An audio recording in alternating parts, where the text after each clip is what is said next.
Good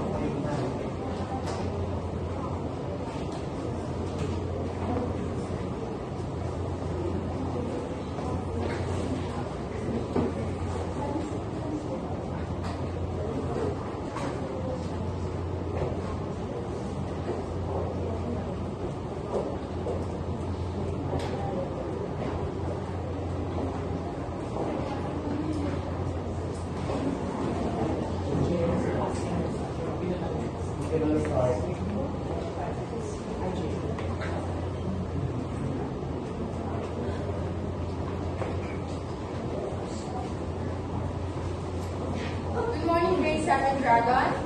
Good morning, ma'am. Okay, please rise for our prayer. These are one, and let's go in prayer.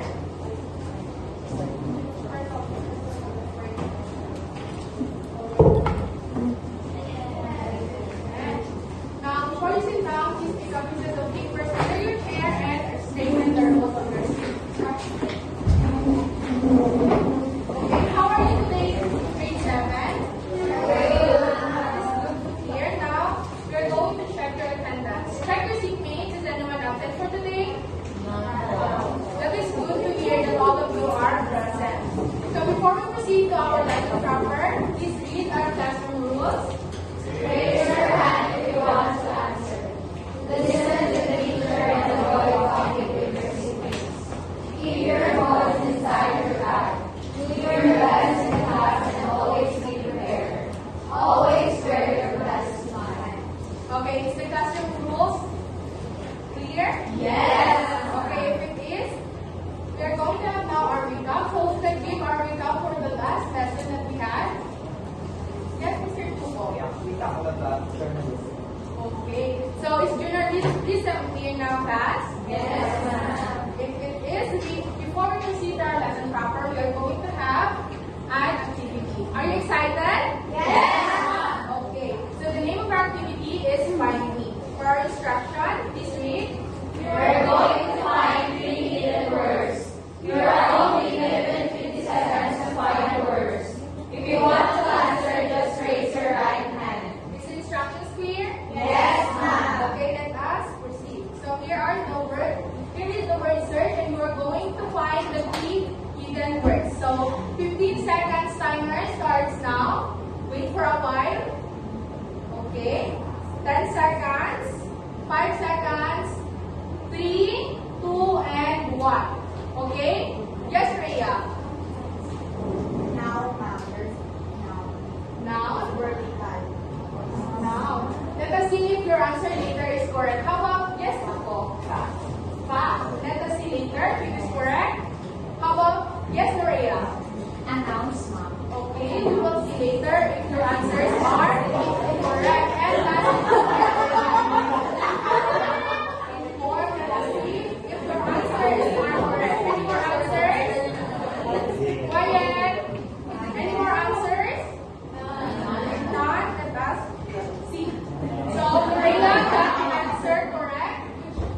She answered announce. While Ann answered inform and Tuko answered back. Okay? Because you answered correct, please get your prizes here. Madami yung price yung Thank you for that. So what have you observed in our activity class? Anyone? What did you observe in our activity?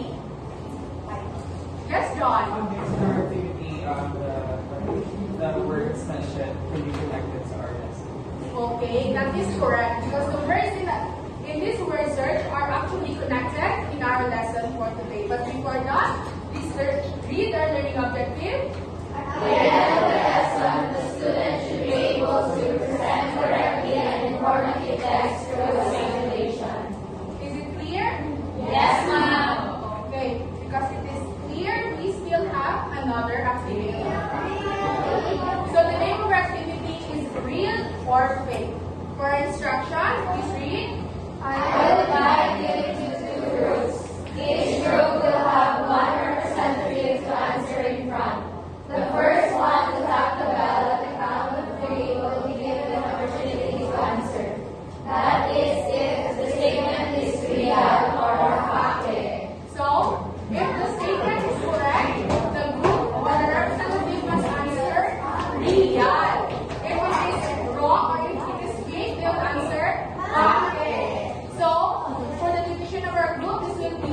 columns here will be the group 1, and the 2 columns here will be the group 2. Okay, and the representative for each group. Yes? Yes, Laika. And also for the group 1. Yes, Kevin. Please. Here and also here. So this is the bell, and at the count of 3, you're going to say if it is real or pocket. For the first bell, are you now ready? Is the instruction clear? Okay, it is. Okay, wait for a moment. Please read the statement. City is experiencing winter sensitivity. Okay, wait for a moment. At the count of 3, 1, 2, 3. Okay, guys, now what is your answer? Okay, it's all correct. Are you sure?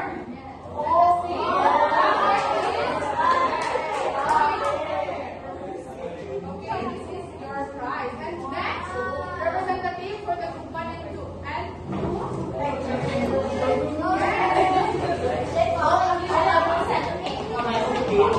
Okay, for our next statement. Please read. Please read, class.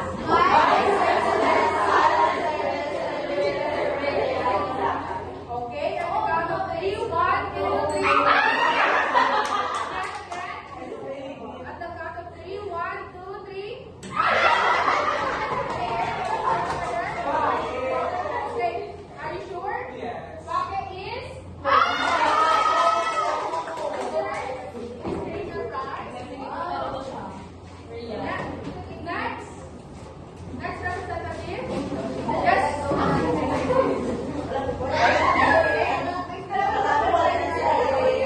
Okay, please read.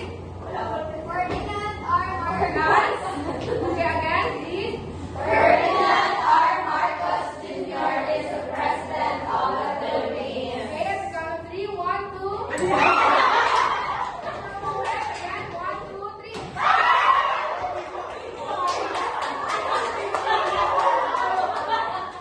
Okay, quiet now. Is Rian correct?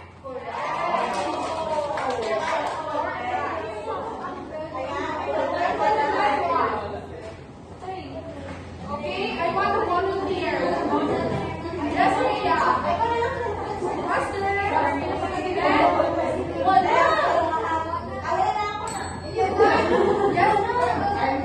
Okay. For the last one, we are celebrating Independence Day every June 12 in the Philippines. Is it real or pocket? 1, 2, 3.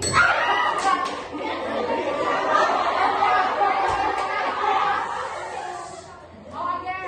Again. At the count of 3, 1, 2, 3. Again is correct.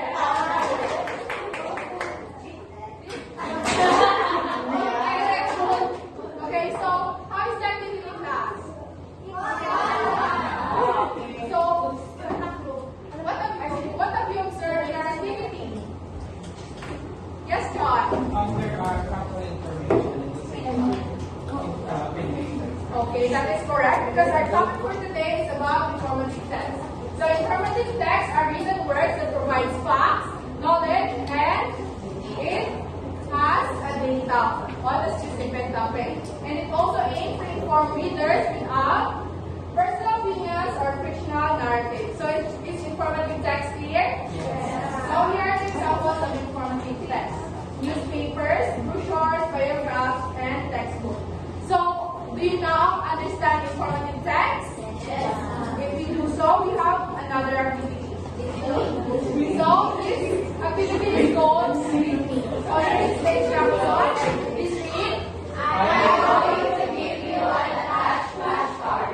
Here are going to read and identify whether sentences is an advantage or disadvantage of informative text. Your representative is only given 20 seconds to paste the flashcards on the board. Is the instructions clear? Yes, ma'am. Okay, 3 representatives each group. Master at the count of 5. 1, 2, 3, 4, and 5.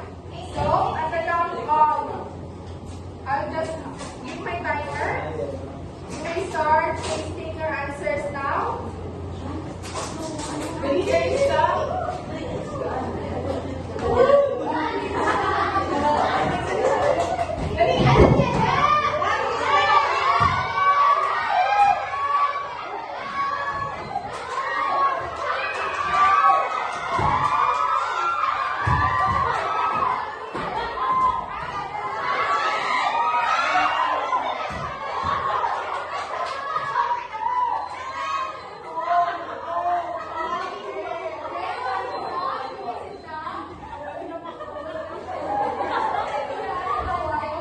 settle down.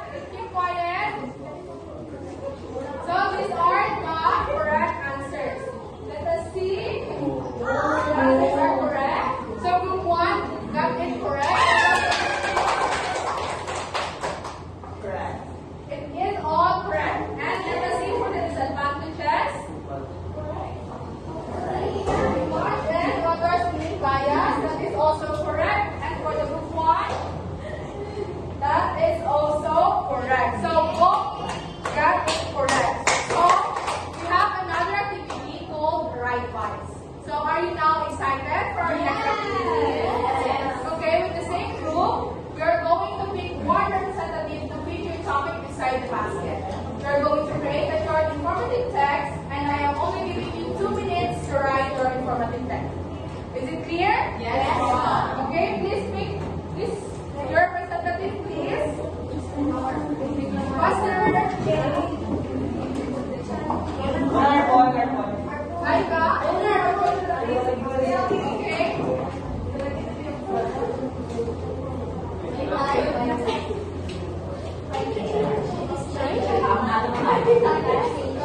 You will not sit down and discuss with your group. I'm only giving you 2 minutes to write your answer. Your timer starts now. Quiet class, please silently.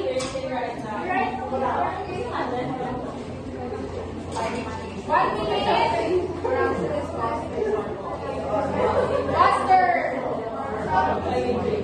Okay, 30 seconds. Please wrap up your work.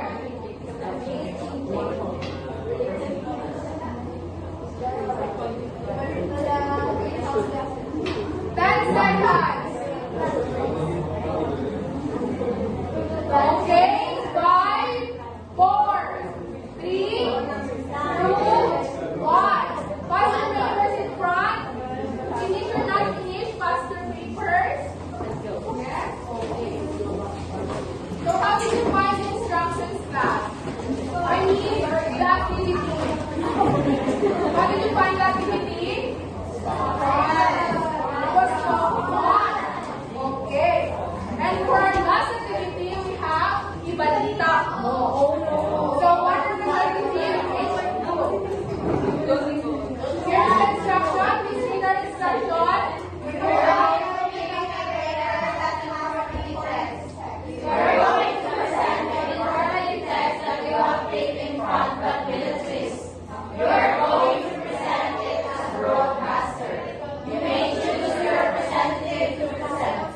Is it now clear? Yes, po.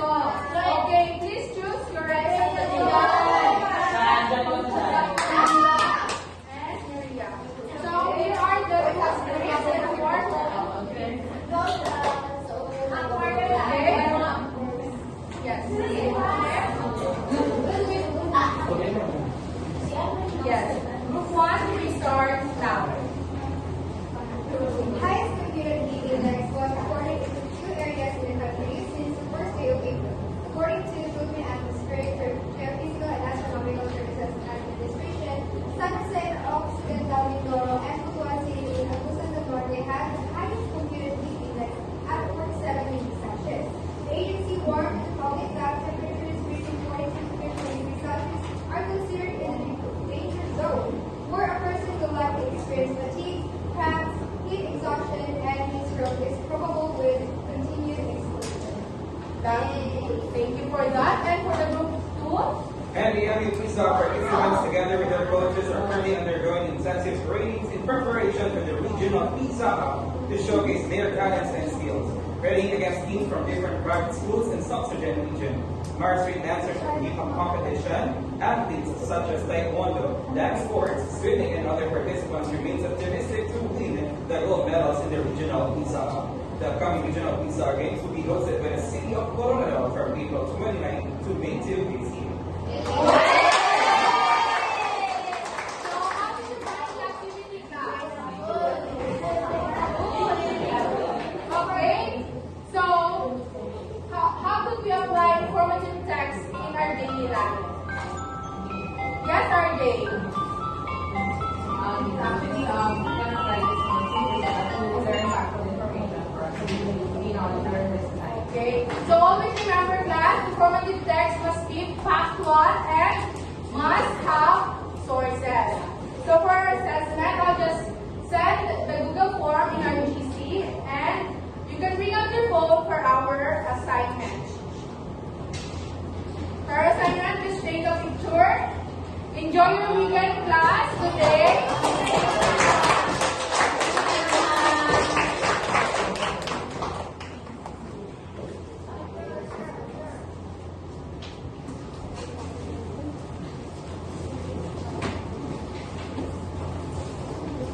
Okay, for my comments for teacher April, actually April, she's appropriately dressed and she looks like an actual teacher now. And she speaks fluently and clearly, and she has a well-modulated voice. You can hear her reciting voice. And she shows self-confidence and mastery sa iyan na lesson. And she has effectively utilized her reading subject, which is simulation of and created it to realize context or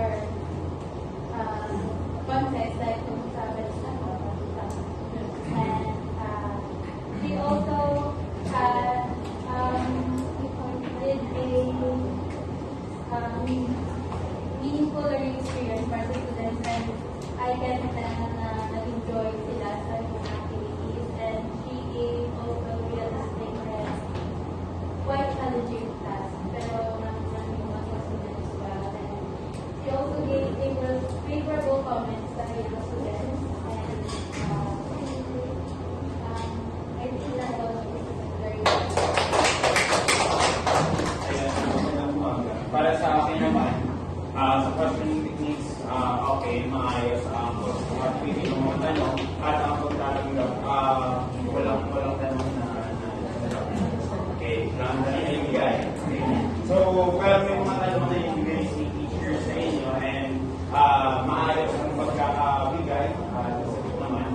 And sa classroom management naman, pagdating dito, may ano lang ako kasi every time may mag-speak, so dapat hindi lang i-focus. And also, kung mag-activity, ang noise, i-minimize lang. Okay lang na mag-speak sila kasi ano naman, nagka-cooperate. Pero it should be minimized in meeting in your class, sa class. Okay? And please consider that. And also, dito, siguro i-ano lang mga students, i-avoid lang na magtambak sa board.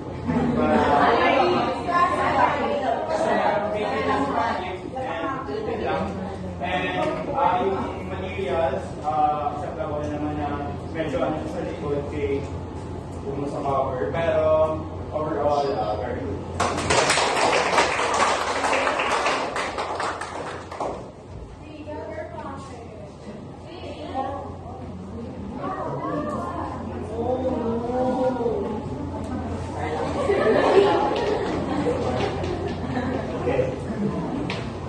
You have several activities, only few minutes left for the next one.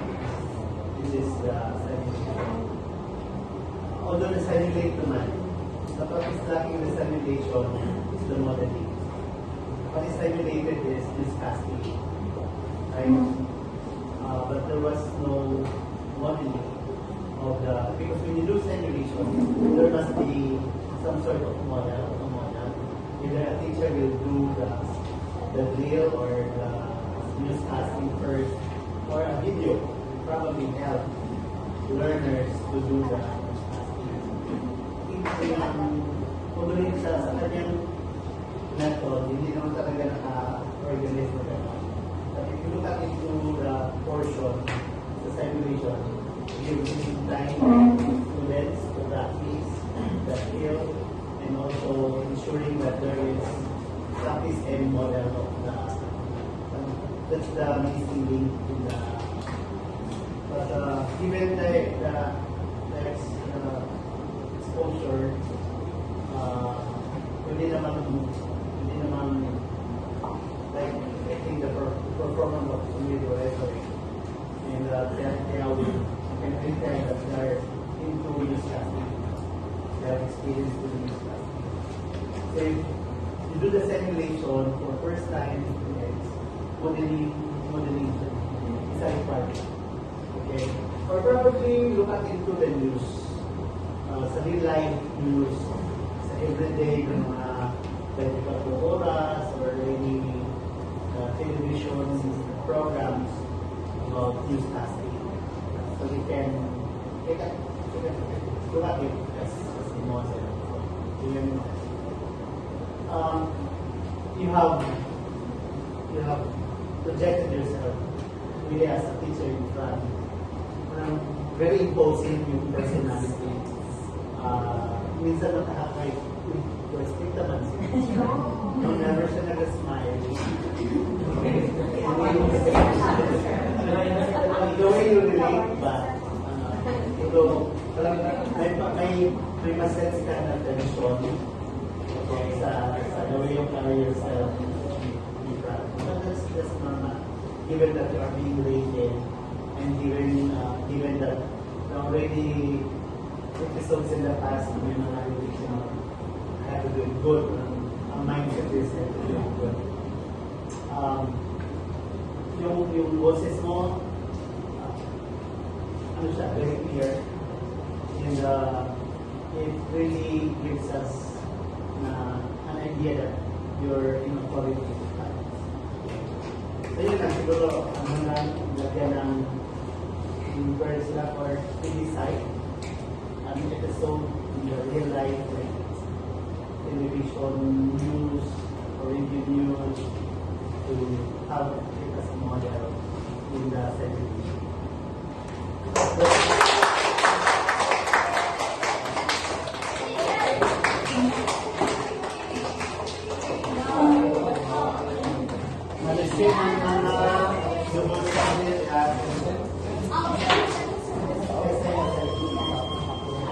Double-sided